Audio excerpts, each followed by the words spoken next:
I'm a Sagittarius. I'm very keen on freedom. I love freedom. I love independence. I don't like to be tied down. There's a lot that people don't know about me that I want them to know. You have to realize that we're people and that we just need privacy and we need our respect. And those are things that you have to have as a human. Britney has been in the mental facility since mid-January. The statement yesterday said she entered last week. That is not true. She's been in there since mid-January. This was not a decision she made at all. Free Britney! Free Britney! Free Britney! Free Britney! Hey guys, and welcome back to my channel. This week's video isn't a movie mystery, but you know, I'm more than just that series. I have approximate knowledge of many things. Also, sorry for missing my upload last week. This video is the reason why. The topic of this video was so fascinating and so extensive that I spent so long just digging deeper and deeper to get a full grasp of the story. But I am here and I am ready to go. This week I'm going to be talking about why we need to free Britney Spears from her conservatorship. I thought I was going to be so slick with this video. I thought I was going to be out here making moves, but yeah, turns out a lot of other people have already covered this topic. But who cares?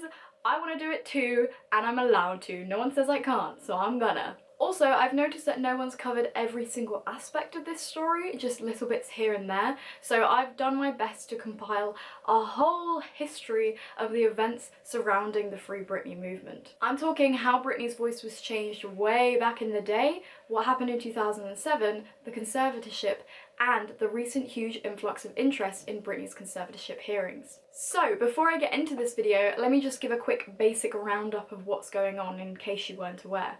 And also, let me just apologise for this. Because I know it's annoying, don't get me wrong. I know. You don't gotta tell me. I don't know how to fix it. I can't see without my glasses. Bloody Velma Dinkley up in here. Basically, Britney Spears has been under a conservatorship managed by her father, Jamie Spears, since 2008 when she had her infamous breakdown. A conservatorship, as it's known in California, is basically where someone who is incapacitated and unable to take care of themselves has somebody manage their life for them. This can be in the form of a conservatorship of the estate, where someone is in charge of all of your financial assets, or a conservatorship of the person, where someone's in charge of, you know, personal matters like healthcare and child custody arrangements and things like that. Usually a conservatorship is given to somebody who is either severely disabled, or an old person who has dementia, or somebody who's in a coma.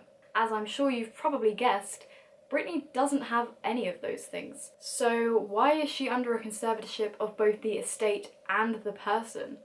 And why has she been under that conservatorship for the last 12 years? And why does she remain under it even though she has continually shown that she is able to work, as she's been on many tours, released many albums, and maintained residency in Las Vegas, all whilst under this conservatorship? Fans became increasingly interested in the legality of Britney's conservatorship and began to speculate that Britney's conservators were taking advantage of her, forcing her to continue performing and not allowing her access to the money that she was making, just so they could continue to line their own pockets.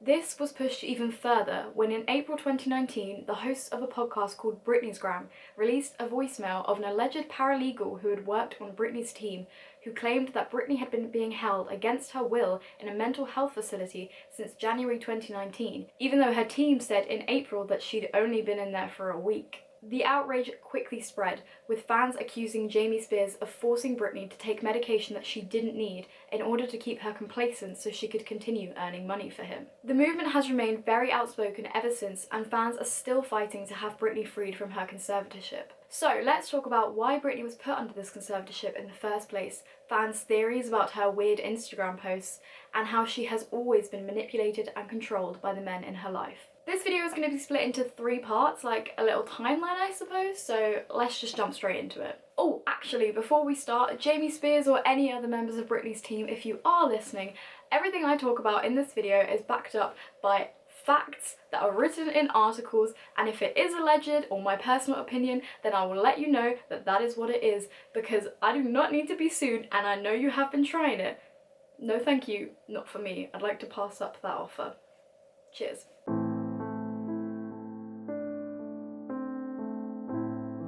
Let's start with discussing Britney's rise to fame. I think it's incredibly important when discussing Britney's mental state that we do discuss just how much this woman, or at the time teenage girl, went through at such a young age. Britney rose to incredible fame so unbelievably quickly, and she worked so hard, releasing 3 albums in just 3 years, all while embarking on 5 different tours, falling in love for the first time and very publicly, and being constantly hounded and followed by the paparazzi, with the media constantly trying to find something to abuse her about. But in order to discuss this, let's go back to the very beginning. Britney was always performing throughout her childhood. Her local stage debut was at age 5 when she performed at her kindergarten graduation. She won many state-level competitions and talent shows, and she had dance lessons, voice lessons, and gymnastics classes. If this were any other family, it would just look like they were encouraging their child's interests, but the Spears family have dug themselves quite the hole where everything that they do just looks so questionable, even all the way back then. Allegedly, Britney had a very poor relationship with her father, Jamie Spears, when she was growing up. Lynn Spears, Britney's mother, wrote in one of her books that Jamie was an alcoholic and he was very abusive towards both her and the children. When Britney was 8 years old, Lynn moved Britney and Jamie Lynn to New York, where Britney began performing in the off-Broadway musical production Ruthless. She also appeared on Star Search and in a number of commercials. In December 1992, Britney was cast in the Mickey Mouse Club alongside Christina Aguilera, Ryan Gosling, and her future boyfriend, Justin Timberlake. As you can see, Britney was performing and making money for the family basically as soon as she was old enough to do so. I'm not saying that Britney didn't enjoy this or that she didn't want to do it. I'm just saying she's been doing this for a while. Her career has never stopped.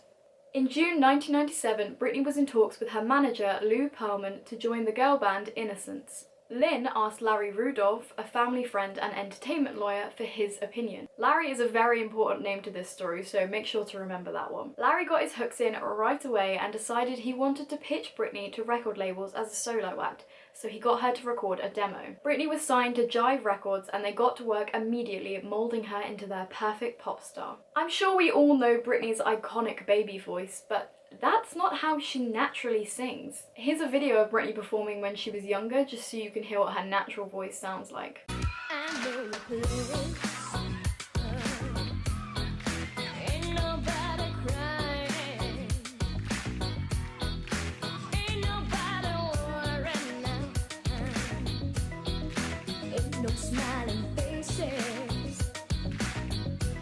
It's so much deeper and more soulful.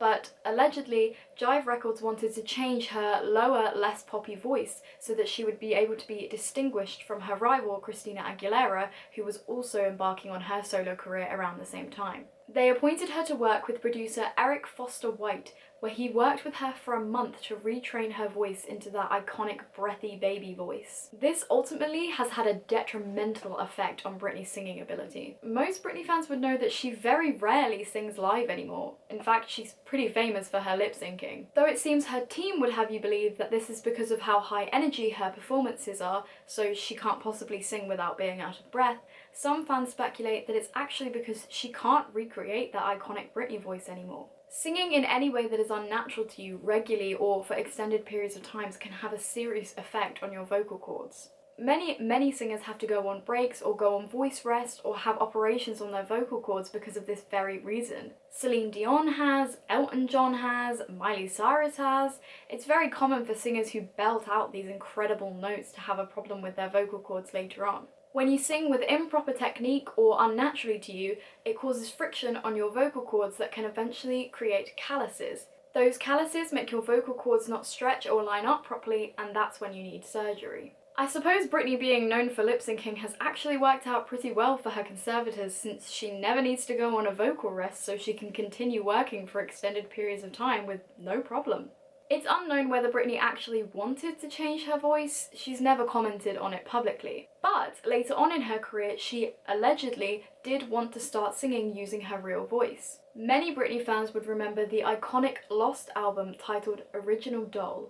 In December 2004, Britney walked into a radio station in California and played her new song titled Mona Lisa, which she said was going to be appearing on her brand new album Original Doll. This was the first and last time that Mona Lisa would ever be played on the radio, as a week later a representative for her record label said that the song would not be serviced to radio and that there was no plans for an album at the moment. Later on, a representative of the record label refused to even acknowledge that Original Doll had ever even existed, although Mona Lisa was later released on an EP in 2005.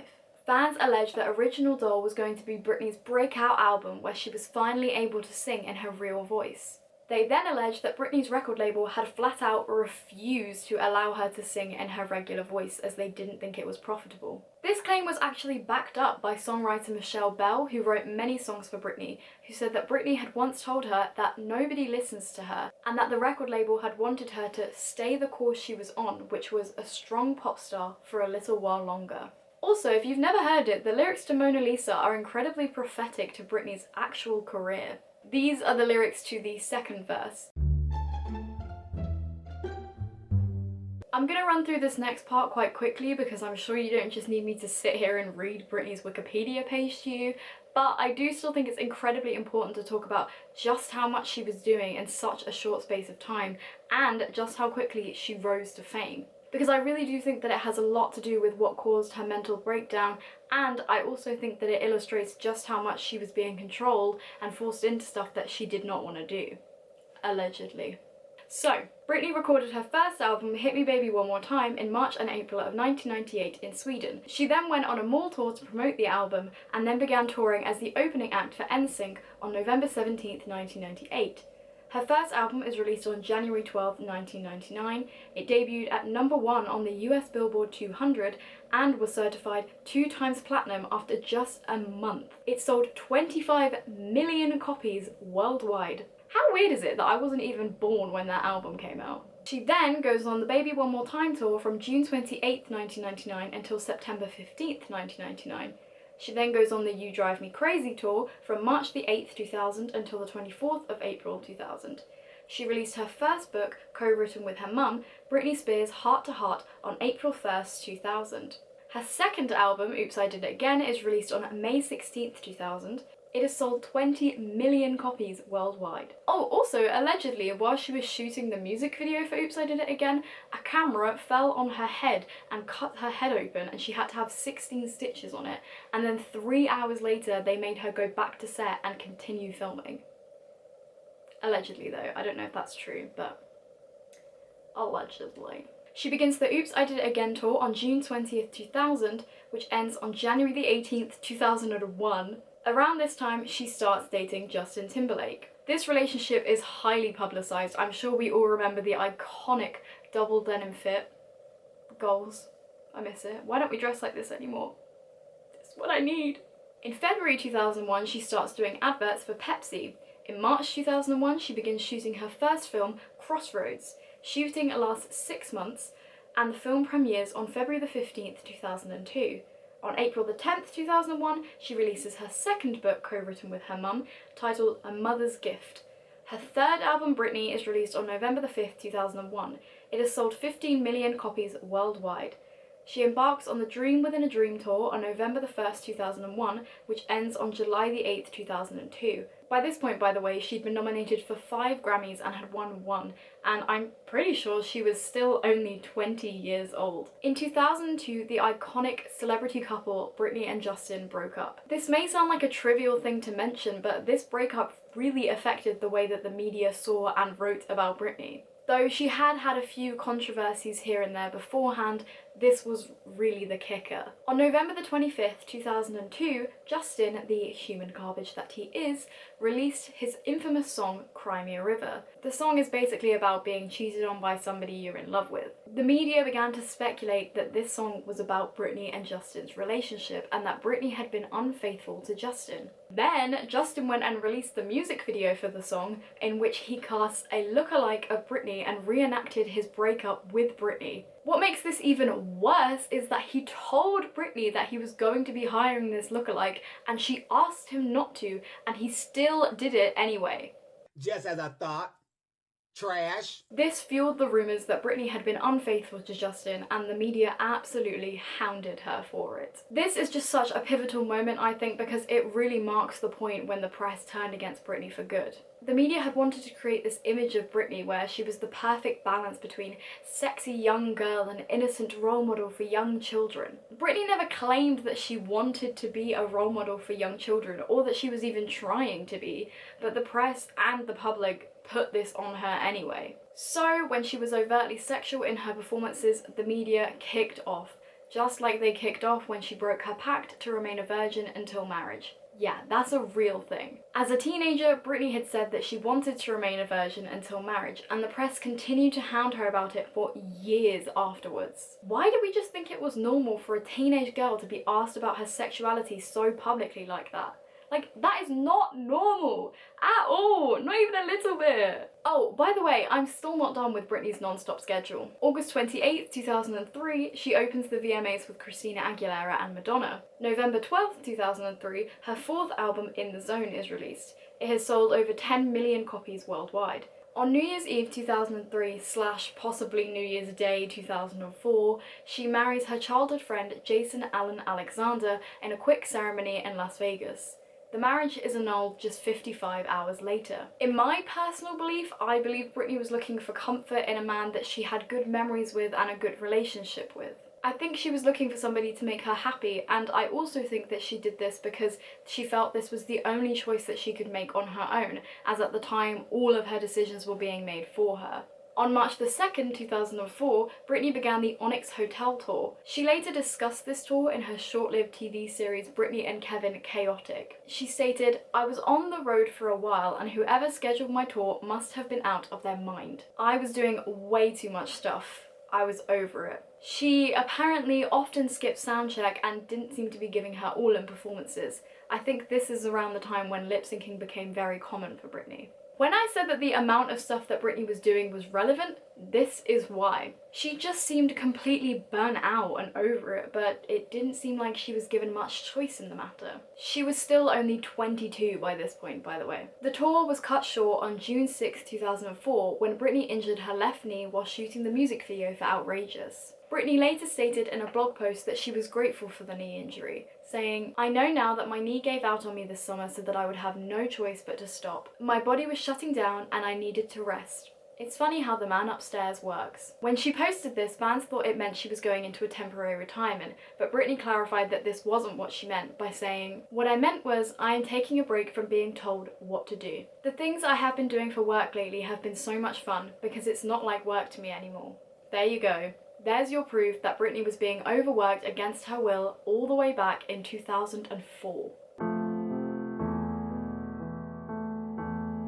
In July 2004, Britney became engaged to backup dancer Kevin Federline, whom she had met just 3 months before. Yet again, this invoked a huge amount of interest from the press, as K-Fed, as he is known colloquially, had just broken up with actress Shar Jackson, who was still pregnant with their second child. Britney later claimed that she had no idea that he had been dating somebody. They had a wedding ceremony on September 18th, 2004, but weren't legally married until October 6th, as there was a delay in the prenuptial agreement. Fans were completely mystified by their relationship. Many questioned Kevin's intentions with this. After all, he had just left a pregnant woman to be with Britney. Many fans thought he was just dating Britney to build up his career, as he was trying to pursue a career in rap music. Clearly worked out well for him.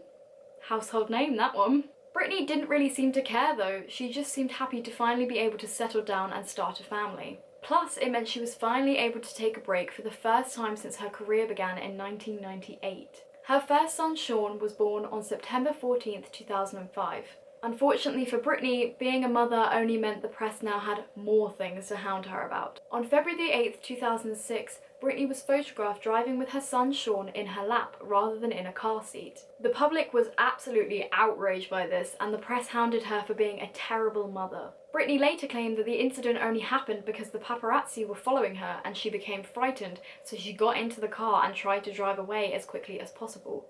She also said that it was just a mistake on her part. All young mothers make mistakes, but unfortunately for Britney, not all young mothers have their mistakes photographed and blasted everywhere for everybody to give their opinion on. It didn't stop there. On April 11, 2006, the press criticised her again when reports surfaced that child welfare officers had visited Britney's house because a nanny had accidentally dropped her son whilst putting him in a high chair. Then, once again on May 19, 2006, Britney was criticised when she nearly dropped her 8-month-old son when she tripped outside of a Manhattan hotel. She was once again being followed by an excessive amount of paparazzi and just tripped on the uneven ground. And it still didn't stop. The press began reporting that Britney's husband, K-Fed, was cheating on her and that he was being forced to live in the basement. Britney denied these rumours. She gave birth to her second son, Jaden, on September 12, 2006. Shortly afterwards, on November 7, 2006, Britney filed for divorce from K-Fed, citing irreconcilable differences. Allegedly, Britney later claimed that she'd been forced by her lawyers to file for divorce. I'm saying this is alleged, by the way, because it came from a letter that fans think that Britney wrote, but her team say that it's a fake.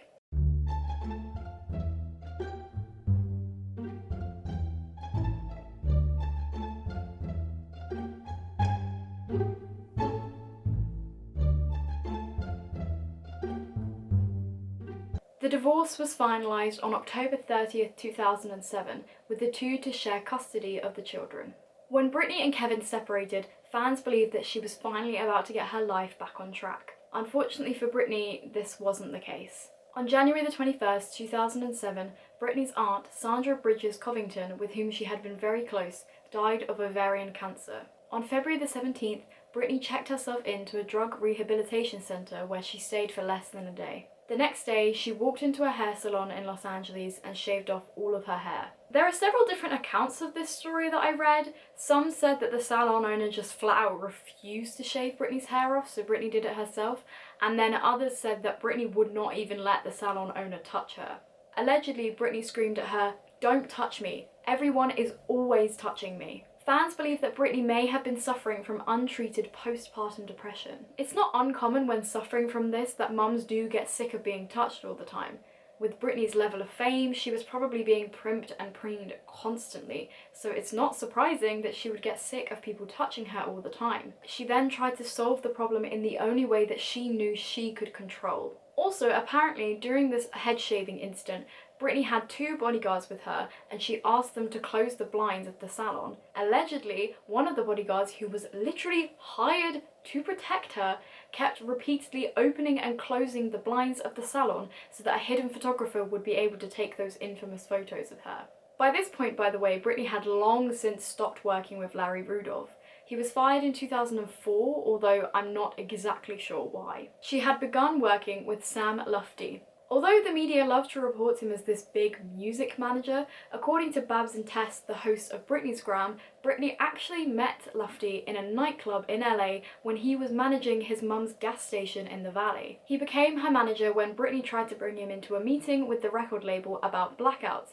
The record label representative said, "No, we cannot discuss this in front of him because he's not your manager." So Britney just said, "Okay, well then he's my manager then." 3 months later, he had moved into her house. Tana Mongeau's manager should have learnt from this experience. You should never live with your client. According to Britney's family, Lufty was not to be trusted. Lynn Spears alleged that he preyed on Britney during a time when she was very vulnerable and cut her off from the rest of her family. He was apparently taking the battery out of her car, controlling her cell phone use, and allegedly, according to Lynn Spears' book, he was also drugging her. He would also allegedly call the paparazzi before he and Britney went anywhere so that the paparazzi would always know where they were going to be. He admitted to this, by the way. He later said in court in 2012, when I think Jamie Spears was trying to get a restraining order put against him, he's done that loads of times so I couldn't really tell, that once he began working with Britney, he would text photographers to let them know where they were going to stop them from following her. He said he was also setting up meetings with Britney and press photographers in her home so that they could get to know her better as a human being. I'm not entirely sure what his logic behind this was. To me, this does not sound like it would stop the press from following her everywhere. If anything, this sounds like he was just encouraging it, and I mean, that's certainly what it looks like. Lufty denied all these claims. He said that he actually helped to reunite Britney with her mother after their long estrangement. He also said that Jamie Spears was incredibly violent and had threatened him on many occasions, one time chasing him around the kitchen and threatening his life. Lufty's role in Britney's life is very confusing to me, and I'm not really sure who to believe. But let's continue. On September 9th, 2007, Britney performed her new single, Gimme More, at the VMAs. Her performance was incredibly sluggish. She looked dazed. She wasn't really performing the way the audiences were used to. Here's a comparison with her iconic 2001 VMA performance of Slave For You, if you didn't believe me. The fact that she was even made to do this performance when she was so clearly not in the right place for it mentally is just baffling to me. What's even more baffling to me is that despite the fact that the press had seen exactly what Britney had been going through for the last few months and had chronicled it in disgusting detail, they still criticise her for this performance. In a letter addressed to Britney, one critic said that she had stuffed herself into a wild bikini like a 10-pound ham into a sausage link skin. It didn't matter how low Britney was feeling, the press were always trying to make her feel even lower. On October 1st, 2007, Britney lost physical custody of her children. The reason for this was never released to the public. Despite going through all of this, Britney's fifth album, Blackout, was released on October 25th, 2007 and sold over 3 million copies worldwide. In December 2007, Britney began dating paparazzi Adnan Galib. Though Adnan denied selling information about their relationship to the press, Britney later filed a restraining order against him in January 2008 when she was shown proof that he was selling information about them and their whereabouts to his company so that they could get exclusive photos of the two to sell to the media. Although by this point the decision to file the restraining order would not have been Britney's because she was under a conservatorship, so this would have been Jamie Spears who decided to do this. Although I personally don't trust Adnan Galib at all, and he actually did an interview where he said that the paparazzi were Britney's only friends and they were the only people that were nice to her, and what would she have done without them? That man had the wrong end of the stick. That is not, I don't think that is what was happening at all. In January 2008, Britney refused to hand her sons back to Federline's representatives. She locked herself and her son Jaden in the bathroom. She allegedly claimed in the letter that I mentioned earlier that she had only done this because there was a friend on the other side of the door who told her that the police were leaving and that she should stay inside of the bathroom. She allegedly claimed that she had been set up. She was hospitalised at Cedars-Sinai Medical Center that night when police noted that she seemed to be under the influence of an unidentified substance. The next day, Britney's visitation rights to her children were suspended. She was then put on a 5150 involuntary psychiatric hold in the UCLA Medical Center. Allegedly, Britney asked her father Jamie to come and visit her in the hospital and he said no because he was barbecuing at a Super Bowl party. Allegedly. While she was hospitalised, Britney's father petitioned the courts to put her under a temporary conservatorship where he and lawyer Andrew Wallet would be in charge of her financial assets and her life. Britney was allegedly not told about the planned conservatorship as Jamie thought that she would tell Sam Lufty about it, and I'm presuming they were worried that Lufty would try and take control of her assets himself. Britney's team later claimed that Lufty had been trying to gain control of her financial assets when she was already under the conservatorship, so I wouldn't be surprised if this is what they thought was going to happen. Although these claims have not been substantiated. As Britney wasn't notified about the conservatorship before it was put in place, due process law indicates that Jamie's status as conservator would have been good for no more than 30 days. This isn't how it happened though, and Britney's conservatorship was made permanent. Hours after being released from the 5150 hold in February of 2008, Britney met with high-profile attorney Adam Streisand. He met with her for 30 minutes on the Saturday and a short while on the Monday, and said that though she did seem a bit agitated, she clearly had the capacity to make a rational decision and to choose her own lawyer. Streisand attended the next court hearing and claimed that Britney had a very strong desire to not have her estranged father in control of her assets. The judge ruled that Britney didn't have the mental capacity to hire her own attorney, and so he ejected Streisand from the courthouse. Streisand said that though Britney was opposed to the conservatorship, she was also extremely worried about being able to see her children, and knew that the best thing to do was just to accept the conservatorship so she would be allowed to see her children again. Britney was then provided a court-appointed attorney called Samuel Ingham. Samuel, who spoke with Britney for only 15 minutes, told the court that Britney did not understand the nature of the proceedings and the impact the process could have on her affairs, and she lacks the ability to retain direct counsel. Instead of explaining this process to her, Britney was placed under a permanent conservatorship against her will. Though Ingham is supposed to advocate for Britney in court, he also has a financial incentive to keep her under the conservatorship. According to a court filing for October 1st, 2017 until September 30th, 2018, Ingham was paid $330,941.50 for his work. That's about £15,000 a month, all out of Britney's own money. An attorney that Britney did not want. Also, that's $331,000 for 1 year. Britney has been under the conservatorship for 12.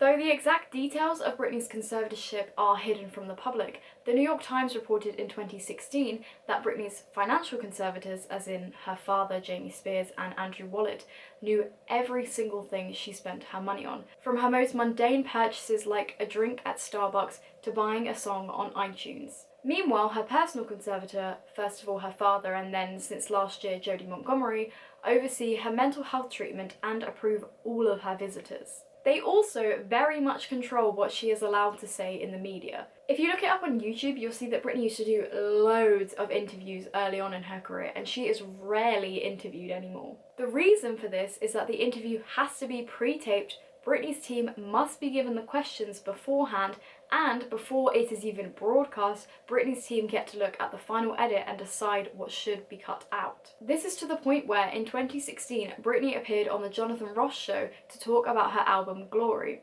Members of the audience said that for the first time publicly, Britney addressed her conservatorship, although it was just her acknowledging the existence of it in the first place. Fans were surprised when the episode aired and this whole conversation had been cut out. There was no point in this conservatorship where Britney wanted to be under it, by the way. Her own brother, Brian Spears, actually came out recently and said that Britney never wanted to be under the conservatorship, but that the family thought it was the best thing to do. On January the 19th, 2009, Britney contacted attorney John Eardley. A voicemail was leaked where she rang John Eardley's office at 1:34 a.m. and asked in hushed tones for John Eardley to represent her for my best interests and best wishes. She then called again 20 minutes later, allegedly saying, "I just want out of this conservatorship. I'm confined, restrained, stripped of my civil rights, and I demand the state of California to review this case because I feel that it is meaningful." Both of these voicemails have since disappeared from the internet, but one does remain, where Britney alleges that her father is using the custody of her children against her to keep her under this conservatorship. Received January 21st at 12:29 a.m. Hi, my name is Britney Spears. I called you earlier, but I'm calling again because I just wanted to make sure during the process of ending the conservatorship that my father has threatened me several times that, he'll take my children away. I just want to be guaranteed that everything will be fine with the process of you guys taking care of everything and things just being the same as far as my custodial time. That's it. Bye. John Eardley wrote a public letter to Britney saying that her human rights were being violated, that she wasn't allowed to see friends, use a cell phone, or hire her own attorney. In this letter, he wrote that she was mentally capable, and though she did seem to be suffering from anxiety and depression, there was nothing wrong with her. He said, "They will not be happy until they have denied you your freedom and milked you for your last dime.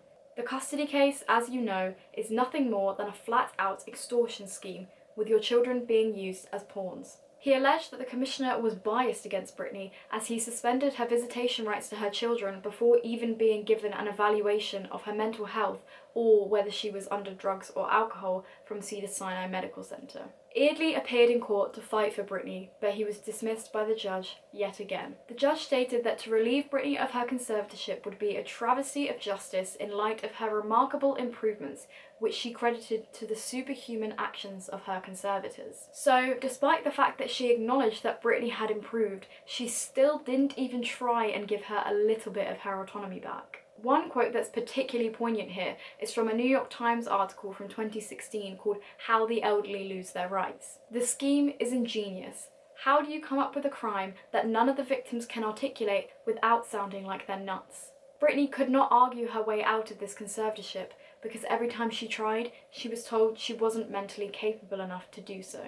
It's a never-ending loop. Once Britney was under her father's control, he fired her entire team and hired a different group of people, including rehiring Larry Rudolph. Ever since Britney has been under this conservatorship, she has been continuously working. Her next album, Circus, was released on March 3rd, 2009. My 10th birthday! Happy birthday to 10-year-old me! She has since released Femme Fatale, Britney Jean, and Glory, and has toured for all of these albums. In May 2010, Britney began dating her former agent, Jason Trawick. They became engaged in December 2011, and Trawick became a co-conservator of Britney in April 2012. Though some fans speculate that Trawick only dated Britney to gain access to her financial assets, Babs and Tess from the Britney's Gram podcast theorise that Britney actually asked for Jason to be added to her conservatorship, as this way she wouldn't have to have her father following her around and monitoring her every move, as her boyfriend could do it instead, which is probably a bit better, I imagine. Fans have also theorised that Britney and Jason's relationship was organised and orchestrated by her family without Britney's knowledge, as they thought that he would be a better match for her compared to her previous two disastrous marriages. There isn't any proof to substantiate this though. They separated, however, in January 2013, and he was removed from her conservatorship. Britney announced her concert residency in Las Vegas titled Britney, Piece of Me, which began on December 27, 2013, with the final performance happening on December 31st, 2017. 4 years! Britney later announced her second Las Vegas residency, titled Domination, on October 18th, 2018. This was scheduled to begin on February 13th, 2019. Things didn't go quite as planned though. In November 2018, Britney's dad Jamie became seriously ill when his colon ruptured. Colon? How do you say colon as an English person? On January 4th, 2019, Britney announced that she was cancelling Domination in order to spend more time with her family. She was photographed a few days later driving with her boyfriend Sam Asghari through the drive-thru of an In-N-Out, despite the fact that under her conservatorship she's not allowed to drive. She then disappeared from the internet until April 3rd, 2019. There was something posted on her Instagram on January 12th, 2019, which was about the 10-year anniversary of Hit Me Baby One More Time, but fans believe that she did not actually post this herself, as the wording of it just didn't sound anything like her. Fans began to speculate about where Britney had gone and why Domination was really cancelled. The production crew weren't even made aware that Domination was going to be cancelled before the public were. A video went out of what I believe is the couple who were in charge of production telling the dancers that the show had been cancelled at the same time that the news broke to everybody else. Which seems very shady. Why would you post that? This made people suspicious of why Domination was really cancelled, because the news clearly came out of nowhere, the crew weren't expecting it, but surely if it was because Britney's dad was ill, then they should have been expecting it because he'd been ill since November. Some fans began to speculate that Britney was just using her dad's illness as an excuse to cancel Domination because she really did not want to perform it. She saw her father being ill as an excuse to get out of performing the same songs over and over again, allegedly against her will. They also mentioned that if Britney was taking time off to take care of her father, then she's clearly more than capable of taking care of herself, and so shouldn't be under a conservatorship. The hosts of Britney's Gram began to speculate during Britney's absence from social media that the Domination cancellation actually had nothing to do with Jamie's illness. They backed this up by arguing that Britney Spears was already hospitalised by November 14th, 2018, as this was when there was a regular conservatorship hearing and he did not attend. This same day was the Country Music Awards, which Jamie Lynn always goes to, and she didn't go to this year. On November the 22nd, Jamie Lynn posted on Instagram, "These past 2 weeks have been a crazy time for our family." Later on December the 3rd, she posted that she wanted to get back into music again.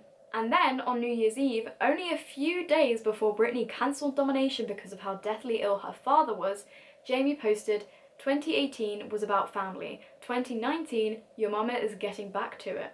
So why is Jamie Lynn acting like everything is completely fine with her family, but Britney is having to cancel her residency because her father is so ill? On April 16th, 2019, Britney's Gram released a podcast episode titled #FreeBritney. They played a voicemail that they had received from an alleged paralegal who had worked on Britney's team, who claimed that Britney was being held against her will in a mental facility and had been there since January 2019.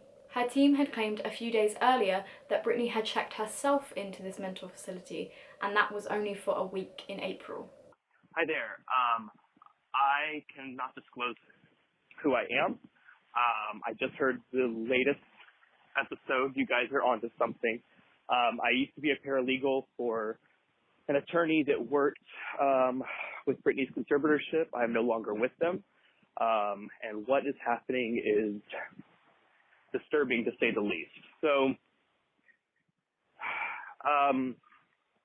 basically, Britney was in rehearsals for Domination.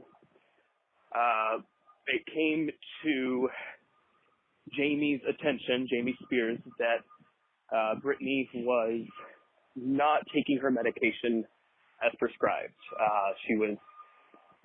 She was missing a lot of doses and just full on not taking them. So they got her to the doctor. The doctor said, okay, if you don't want these medications, let's get you on a new one. Well, she refused to take the new one. So Jamie said, either you take this medication or the show's off, and I'm pulling my support and you can't do it. Britney did not follow Jamie's instructions, and so he was true to his word. He pulled the show. He verbatim said, blame it on my illness. And that's when we get the early January Instagram. Fast forward a couple days, Britney's still not following through with her medication. And as you guys have mentioned, she is seen with Sam driving. A big no-no on, it's a big rule that she broke. Britney has been in the mental facility since mid-January. Of course, the statement yesterday said she entered last week. That is not true. She's been in there since mid-January. And there is no timeline. Granted, I've been gone. I haven't worked at the company or at the firm for about a little over 2 weeks now, but there is no end particularly in sight for this stay at this mental facility to end. She did not want to go. She, I of course, I'm just a paralegal. I haven't had any contact with her, but from what I understand, this was not a decision she made at all. The host did say that they verified who this paralegal was and where they worked, but they didn't specify any information about this, so the press were quick to make it sound like it was a load of rubbish, basically. Britney's team have also said that he's a faker, but I mean, they would say that, so.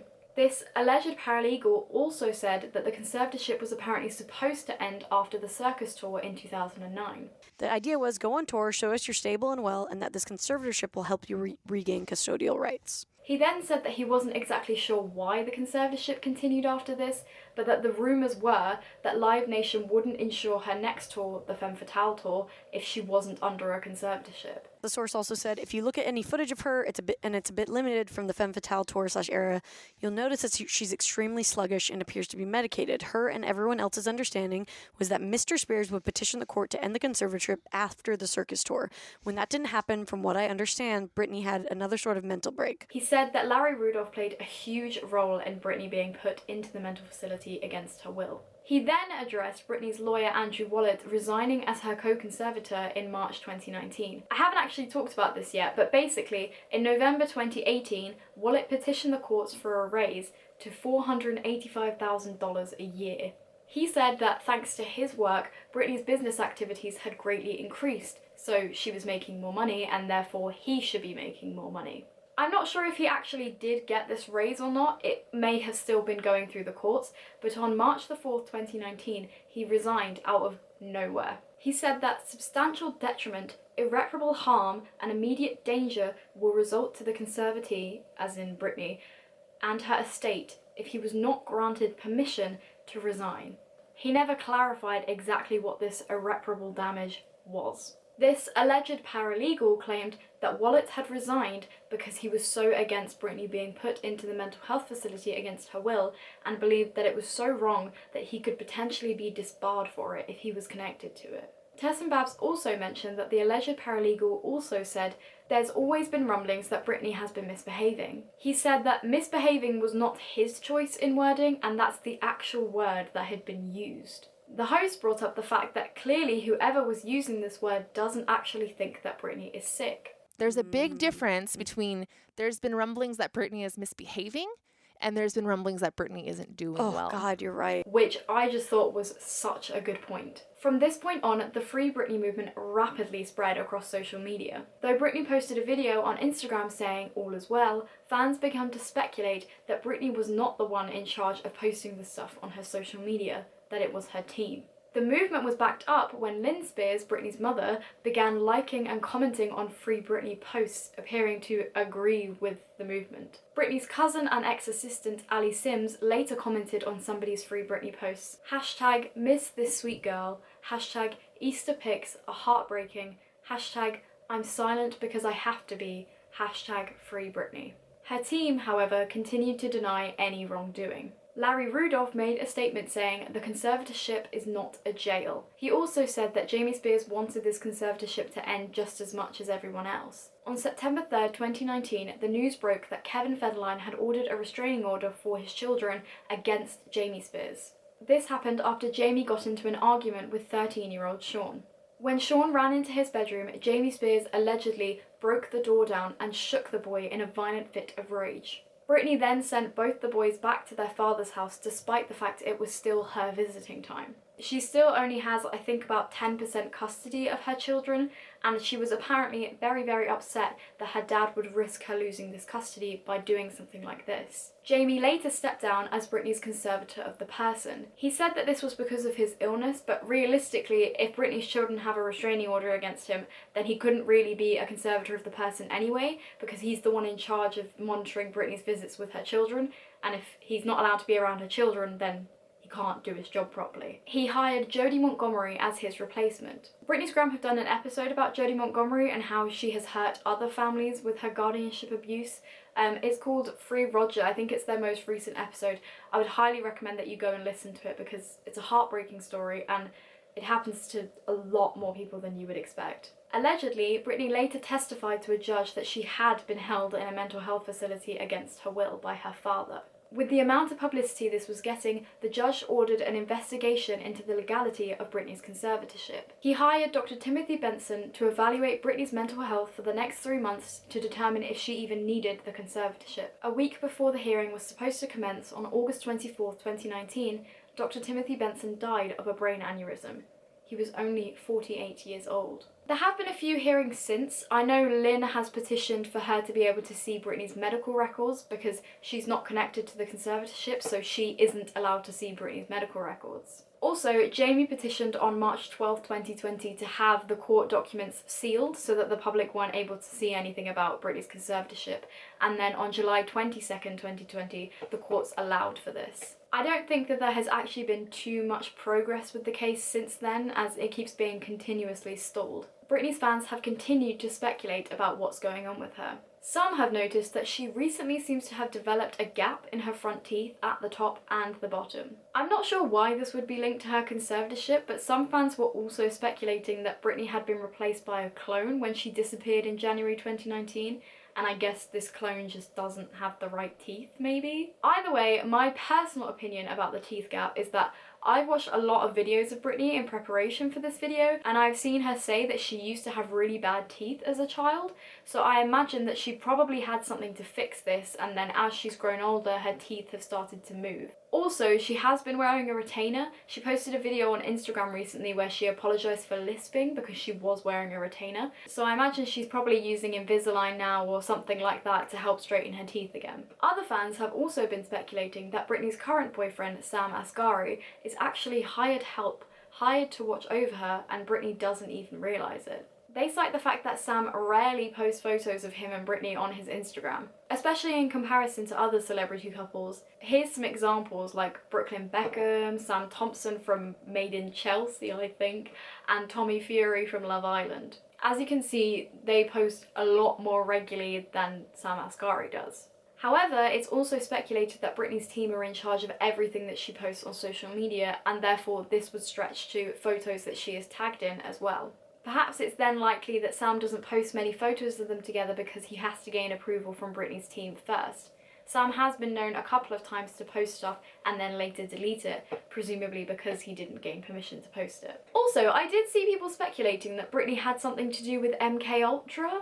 The thing is though, I couldn't actually find anyone explaining what the theory was. I just kept seeing the words MKUltra commented on stuff. If you do know anything about this, then please feel free to share it with me because I'm really interested. And that's about it really. I hope I kept this as clear and factual as possible, as Britney's father and her business manager Lou Taylor have been suing people recently for defamation, and I don't want to pay for that. I don't want to do that, so no thanks. Please do go and check out the article I mentioned about elder abuse and guardianship abuse that was written by the New York Times. It will be linked in the description below. I think it's incredibly important, and even if we can't do anything about Britney's case, it's really important that we do raise awareness about guardianship abuse and elder abuse because it happens so often and people really don't know very much about it. Also, please do go and check out Britney's Gram, the podcast. That will be linked down below as well. It slaps, would recommend. That's it for today's video. If you have any other recommendations of any cases you'd like me to cover, whether it be for my movie mystery series or just anything that doesn't fit into that,